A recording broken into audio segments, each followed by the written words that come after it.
Voilà, donc je vous remercie tous parce que on a décidé justement de vous inviter à cette réunion, à cette rencontre, à ce point de presse. Pourquoi? Parce que ça fait longtemps quand même qu'on travaille sur cette filière, l'ANACAR, la Chambre de commerce, et ça fait beaucoup de remous. Et nous voulons, à la suite des manifestations qui ont eu lieu hier dans cette ville, faire de manière que tout le monde soit informé dans ce pays et plus particulièrement dans cette région. Je pense que nous connaissons tous le rôle que doit jouer une chambre de commerce dans une région. Nous sommes 14 régions et chaque chambre de commerce essaye de se battre pour accompagner l'économie, pour accompagner les opérateurs économiques de sa région. Et nous sommes aussi sénégalais comme tout le monde.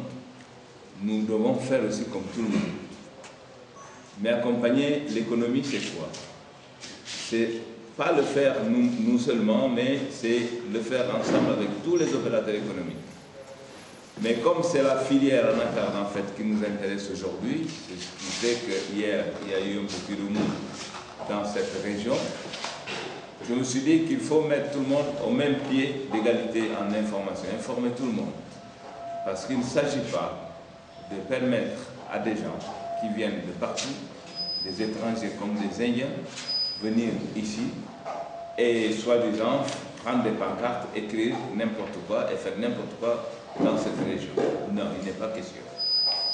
Ce que nous avons pris ici comme mesure, une mesure qui consiste à demander aux Indiens qui viennent prendre nos produits et l'exporter, c'est 2 francs seulement, 2 francs.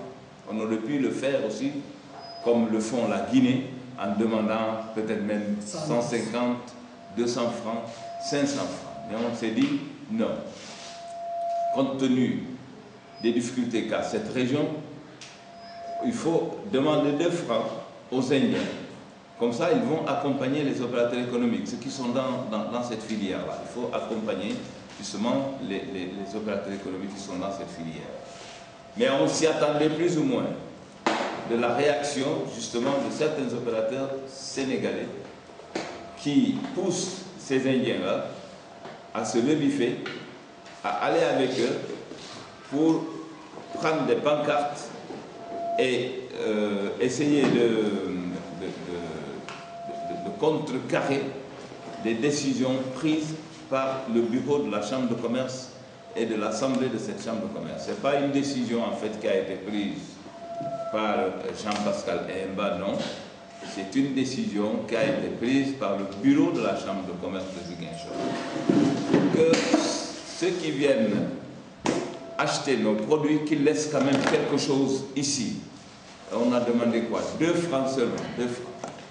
Ce qui est dérisoire, qu'ils laissent ici 2 francs, de manière à ce qu'on puisse essayer de concrétiser les multiples projets que nous avons ici pour notre région. Nous avons le devoir d'accompagner l'économie.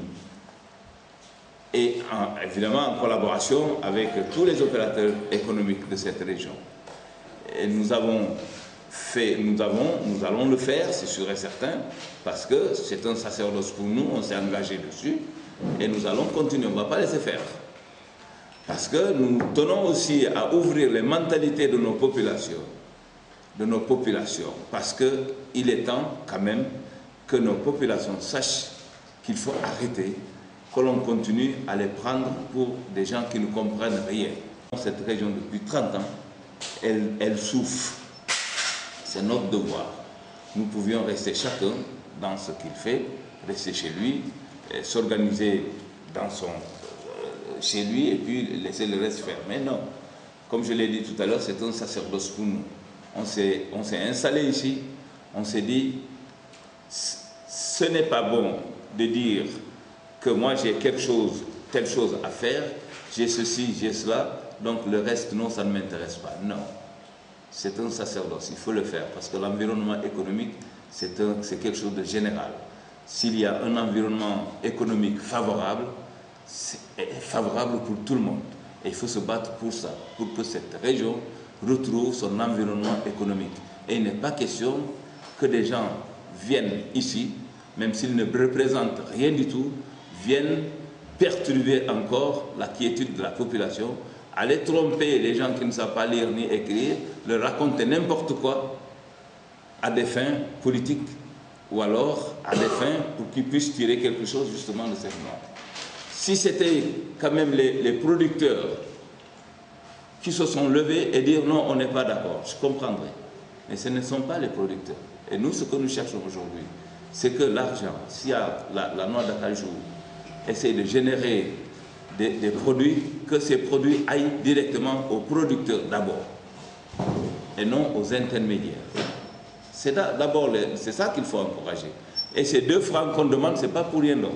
C'est pour aider les producteurs, pour aider à choisir les semences, pour les aider aussi à capitaliser, pour les aider à ce qu'ils rentrent tout de suite dans leur fonds. Mais on ne peut pas le faire avec la bouche seulement. Il faut les aider, il faut les encourager, il faut leur expliquer. Et c'est pour ça que je me suis dit, je vais prendre mon bâton de pèlerin et puis vous inviter.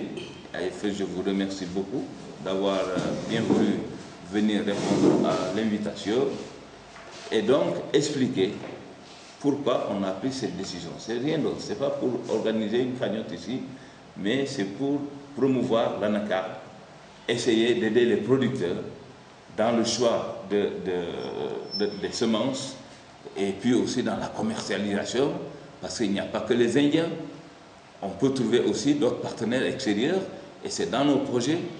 Et donc voilà un peu en gros pourquoi je vous ai invité à cette rencontre.